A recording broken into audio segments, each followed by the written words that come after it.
अस्सलाम वालेकुम। एक बार जंगल के बादशाह शेर को गज़ब की भूख लगी। वो शिकार की तलाश में काफ़ी घूमा, मगर कहीं दाल ना गली। आखिर थक हार कर एक दरख्त के साए में बैठ गया। इतनी देर में मक्कार लोमड़ी का उधर से गुजर हुआ। उसने शेर का बुरा हाल देखा तो मुतफक्किर हुई और करीब आकर आहिस्तगी से बोली, बादशाह सलामत, खैरियत तो है। आज मिजाज अच्छे नहीं लगते। मैं आपकी क्या मदद कर सकती हूँ? भूख से निढाल शेर ने बंद आंखों को खोला और लोमड़ी की तरफ देखते हुए कहने लगा, बी लोमड़ी, तुमने ठीक देखा। आज वाकई मेरा बुरा हाल है। सुबह से कोई शिकार मुयस्सर नहीं आया। अब तो पेट में चूहे दौड़ रहे हैं और इतना निढाल हो चुका हूँ कि चला ही नहीं जाता। चालाक लोमड़ी ने ये सुना तो शेर से अफसोस का इजहार किया और यकीन दिलाया कि इस सिलसिले में आपकी मदद के लिए तैयार हूँ। आप बस कहीं ख्वार ना हों, मैं शिकार का बंदोबस्त करती हूँ। इतना कहकर लोमड़ी वहाँ से चल दी। आगे पहुँची तो उसकी मुलाकात एक हट्टे कट्टे गधे से हो गई। वो गधे से कहने लगी, मैं तुम्हारी तलाश में हलकान हुए जा रही हूँ। बड़ी मुश्किल से ढूंढ पाई हूँ। तुम्हारे लिए एक बहुत बड़ी खुशखबरी है कि जंगल का बादशाह शेर चंद माह के लिए अपने रिश्तेदारों को मिलने के लिए बीवी बच्चों समेत पहाड़ के उस पार मौजूद जंगल में जा रहा है। शेर ने काफ़ी गौर व गौज के बाद तुझे अपनी जगह जंगल का बादशाह बनाने का फैसला किया है। लिहाजा तुम मेरे साथ चलो और जंगल के बादशाह का ताज अपने सर पर सजाकर जंगल के हाकिम बन जाओ। शेर तुम्हारे इंतज़ार में है।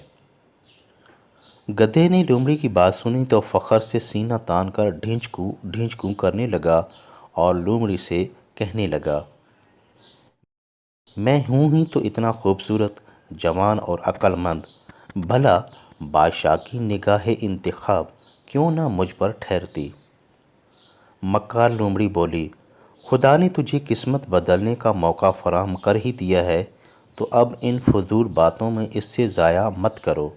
जल्दी करो और मेरे साथ चलो। दोनों शेर की तरफ चल पड़े।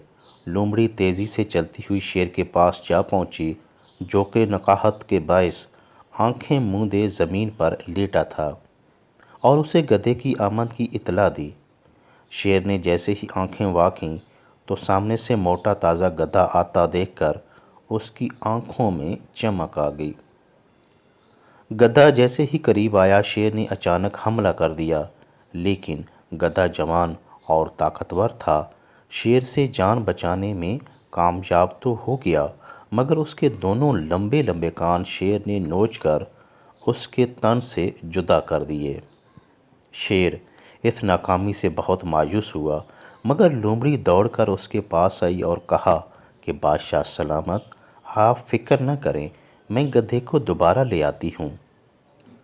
लोमड़ी भागकर गधे के पास पहुंची तो गधा बहुत गुस्से में था कि धोखाबाजी से मरवाना चाहती थी, मगर चालाक लोमड़ी फौरन बोली, अरे गधे, गुस्सा मत करो। शेर ने तो तुम्हारे कान दुरुस्त किए हैं। भला सोचो तो सही कि इन लंबे कानों के साथ तुम्हारे सर पर बादशाहत का ताज कैसे सज सकता था। गधे ने गौर किया तो उसे लोमड़ी की बात में वज़न नज़र आया और फिर दोनों शेर की तरफ चल दिए। अब की बार शेर ने हमला किया तो खुशकिस्मती से गधा फिर बच गया, मगर दुम शेर के मुंह में आ गई और कट गई। दूसरी बार नाकामी पर शेर बहुत दिल बर्दाश्ता हुआ। लोमड़ी ने भी उसकी सरजंश की कि बेसब्री में मेरी सारी मेहनत पर पानी फेर दिया। शेर नदामत के मारे खामोश रहा। लोमड़ी तीसरी बार फिर गधे के पीछे भागी। अब तो गधा बहुत गुस्से में था और दुलतियाँ मार मार कर लोमड़ी का बुरा हाल कर दिया। गधे का गुस्सा ठंडा हुआ तो लोमड़ी बोली, सच कहते हैं कि आजकल नेकी का ज़माना ही नहीं। मैं तुझे जंगल का बादशाह बनाने का ख्वाब मन में सजाए हुए हूँ और इसके लिए इतनी मेहनत कर रही हूँ, मगर तुम हो कि अपनी बेवकूफ़ी की वजह से یہ قیمتی موقع ضائع کر بیٹھو گے۔ ارے شیر نے تو کانوں کی طرح اب تمہاری دم ٹھیک کی ہے، بھلا سوچو تو صحیح کہ اس دم کے ساتھ تم بادشاہ کی کرسی پر بادشاہوں کی طرح جاہو جلال کے ساتھ کیسے بیٹھ پاؤ گے؟ کان اور دم کٹا گدھا اب کی بار پھر لومڑی کی چکنی چپڑی باتوں میں آ گیا اور بادشاہ بننے کے لالچ میں شیر کی طرف چل پڑا۔ شیر نے تیسری دفعہ گدھے کو اپنی طرف آتے دیکھا تو خوش ہو گیا اور لومڑی کو عقل مندی اور چالاکی پر داد دینے لگا۔ اس دفعہ شیر نے اپنی حکمت عملی بدلی۔ جب گدھا اس کے بالکل قریب آ گیا تو اس نے پوری طاقت سے بھرپور حملہ کیا اور گدھے کو قابو کر لیا۔ چند ہی لمحوں میں گدھا موت کے گھاٹ میں اتر گیا۔ شیر نے لومڑی سے کہا کہ تم اس کی کھال اتار کر گوشت کا جو حصہ میں طلب کروں اسے میرے پاس لے آؤ۔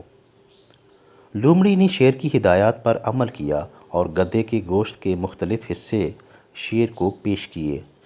آخر میں شیر نے کہا کہ گدھے کا دماغ نکال کر لے آؤ۔ شیر کی یہ بات سنتے ہی لومڑی نے ایک زوردار کہکا لگایا اور بولی، بادشاہ سلامت، گدھے کا دماغ ہوتا تو کیا اس طرح ہمارے جال میں آ پھنستا اور اپنی جان گنوا بیٹھتا؟ گدھا عقل و دماغ سے فارغ جانور ہے، اس لیے تو اس کی بے وقوفی مشہور ہے۔ اب میں آپ کو اس کا بھیجا کہاں سے نکال کر دوں جبکہ کھوپڑی تو خالی ہے؟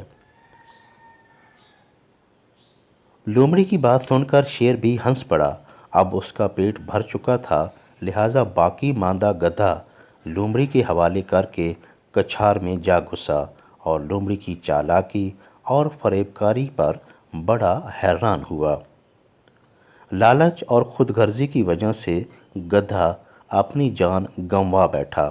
اسی لیے تو کہتے ہیں لالچ بری بلا ہے۔